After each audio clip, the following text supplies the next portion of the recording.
What was the name of that girl you went with in high school? Pearl. Yeah. You know, she gave me a tug once.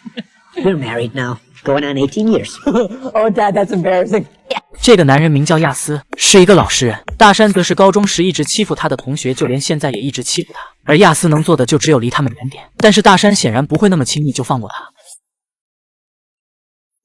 受了伤的亚斯来到医院，在排队等候之时，他打开手中的饮料，想要喝上一口，可是鼻子骨折的他怎么都张不开嘴。而就在他万分无奈之时，一旁的陌生人突然说了一句话。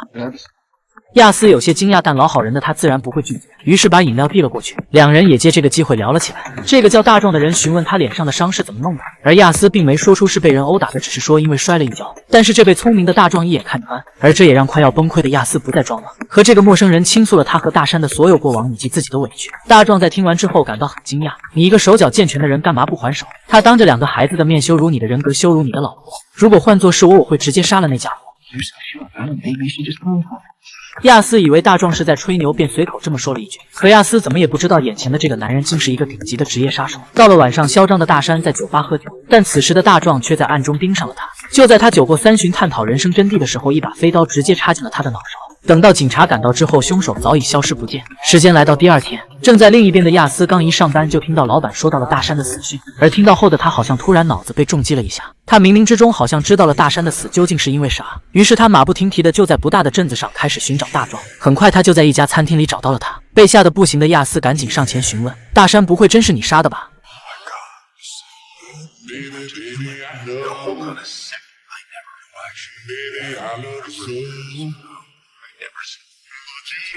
这一番谈话让亚斯受到了一定的刺激。紧接着大壮对亚斯说了这么一段话。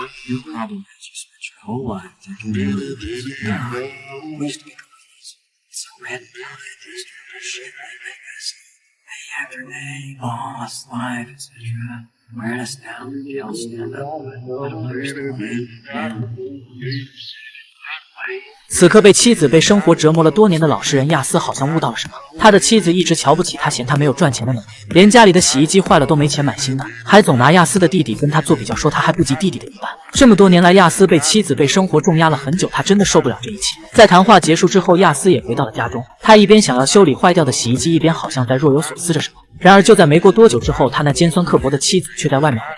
回到家后的他就对着亚斯说着：“你在搞什么？”一副瞧不起他的样子，十分怀疑他的能力，根本就不相信他有能力修好洗衣机。于是还没有等亚斯完全拧好螺丝，他便想要打开开关去测试洗衣机。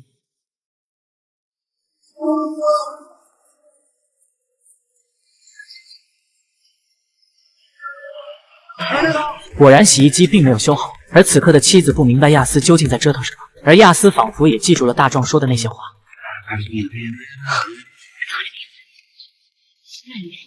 妻子不信反而变本加厉的羞辱他，而那羞辱就好像一把锋利的钢刀，一刀一刀的向他砍来。亚斯彻底的怒了。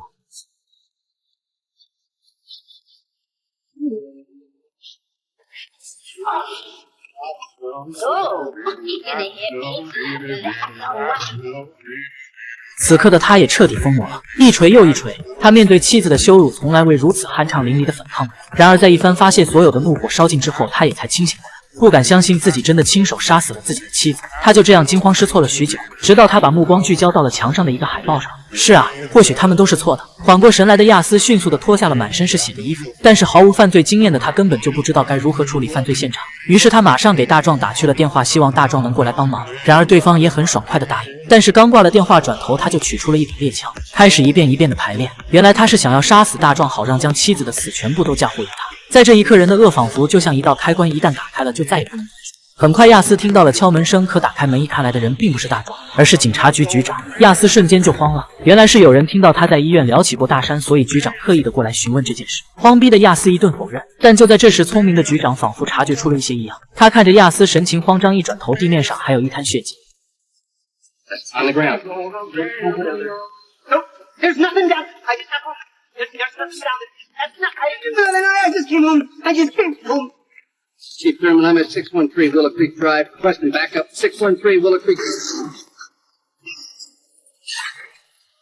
亚斯从这一刻开始彻底跟大壮走上了一条不归路。随后，大壮进入地下室消失不见，而刚回过神来的亚斯却发现增援已到。手无足措的他看了眼地下室里妻子的尸体，又看了一眼墙上的画。一狠心向墙上撞了过去。就这样，亚斯暂时洗脱了嫌疑。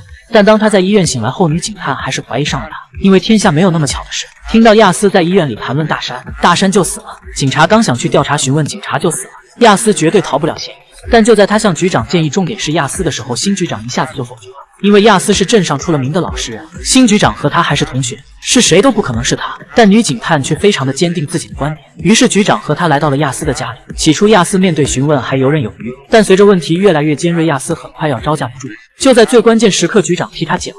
原来局长以为老同学的紧张是没见过这场面，于是赶紧让女警探别逼问他了。一个上学时候看见小强都能吓得不行的人，怎么可能跟这事有关系？亚斯也长舒了一口气。从这一刻开始，亚斯他不再是那个老实人了。另一边，那个杀了大山和局长的大壮正打算风轻云淡的离开小镇，但不料却被一个警察拦下。Evening, officer. Evening. License and registration. We could do it that way. You ask for my papers, so I used out my car, I borrowed it, and see where things go from there.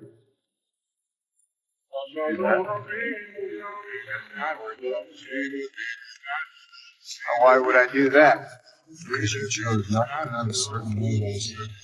差一点警察小帅就丢了自己的性命，而那个女警探在回去之后依然在连夜不休地调查这件事情，因为她势必要把这2天杀了3条人命的凶手从这个小镇里面揪出来。几天后，亚斯出院了，一回到家就立马拆开洗衣机，拿出了杀死妻子的那把凶器，他必须尽快想办法妥善处理好。但家里刚刚死了人，亚斯他不可能做到坦然面对，想想还是搬了出去。他住进了弟弟的家里，这个妻子死前总是拿他和自己比较的家伙。但弟弟似乎确实比自己过得幸福，他心情十分的复杂，甚至有些迷茫。终于过去了一段时间，亚斯本以为事情会开始趋于平静，但是女警探却似乎彻底盯上了他。这天，亚斯小心翼翼地过来买药，打算尽快愈合手上的伤口，怕因为这个伤疤会把自己暴露。可谁知女警探又出现了。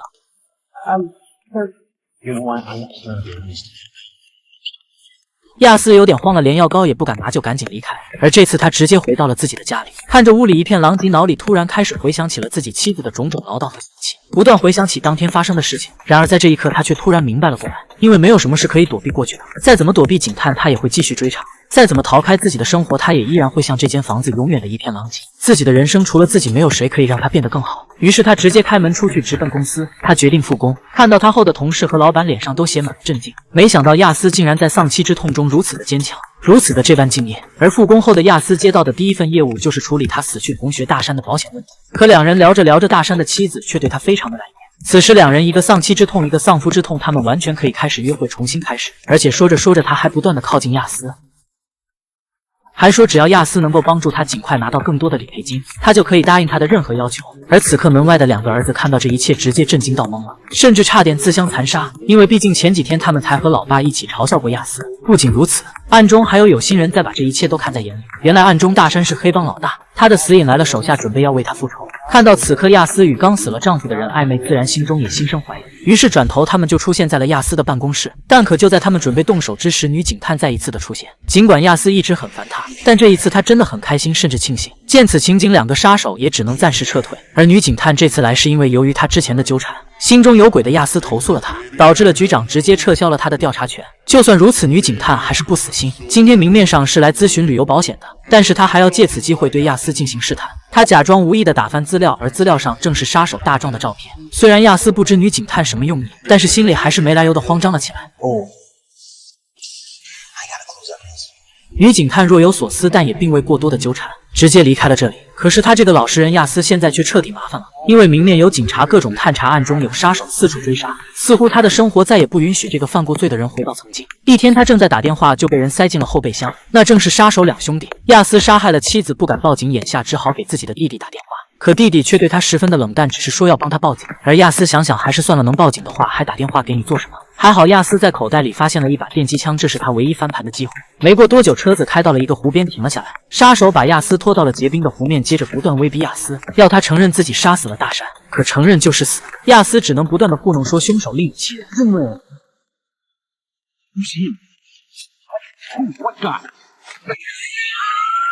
亚斯抓住了机会，放倒了杀手，趁机疯狂地往树林里奔跑。好不容易穿过树林后，却在路边看到了警车。他请求警察带他到小镇上，可警察就表示这是警车，不是出租车。可亚斯哪管得了这些，眼看着杀手随时可能追来，他现在必须要打车。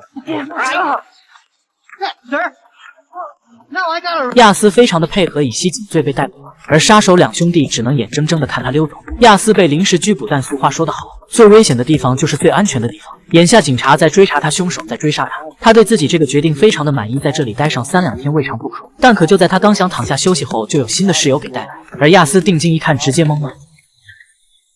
当初杀手大壮在杀死大山和局长时，有一颗弹珠穿过了身体，击中了亚斯，而他一直不敢治疗伤口，早已化脓感染。再加上两杀手在这一左一右盯着他，弄得亚斯满头大汗。于是看到此情景的两人，一个脱下袜子，一个摁向亚斯的伤，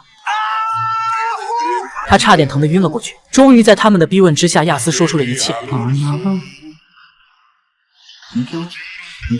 就在这时，警察也通知两杀手被保释了。这一切也才让亚斯松了一口气，无论如何最起码命是捡回来了。而另一边杀了2个人和怂恿亚斯要做男人的杀手大壮，其实早已换了新名字，又接了新的杀手订单。这次的雇主是一个房产大亨，他遭遇了一起勒索案，希望大壮能帮忙查出是谁，然后解决掉他。然而大壮不愧是高手，一点时间没耽误，轻松就找到了勒索信背后的主人。但是一问之下，对方其实根本没有房产大亨的把柄，只不过是他故意吓唬他，想要勒索一下。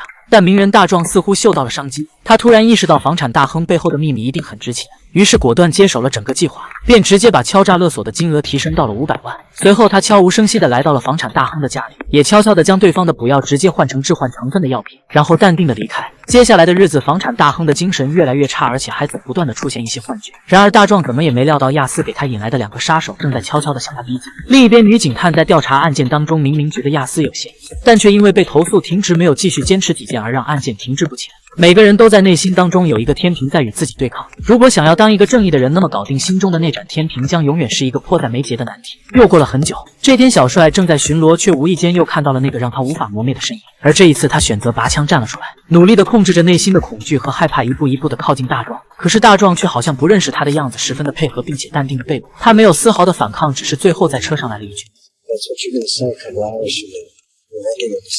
可等到审查时，大壮却坦白自己叫马斯，是一名教师。至于在亚斯的妻子和警察局长被杀的当晚，自己一直在参加一个活动，根本就没有出现在案发地。于是现任局长看大壮的身份证件可查，面对审问时阐述清晰，而又在一番查证之后，所有的证据都很充足，而且还有充分的不在场证明。于是大壮只能是被无罪释放。而小帅看到这样的情景，直接惊呆了，赶紧过来阻止，但上司却反而罚他扫1个星期的厕所。于是此刻焦急愤怒的小帅对长官咆哮道。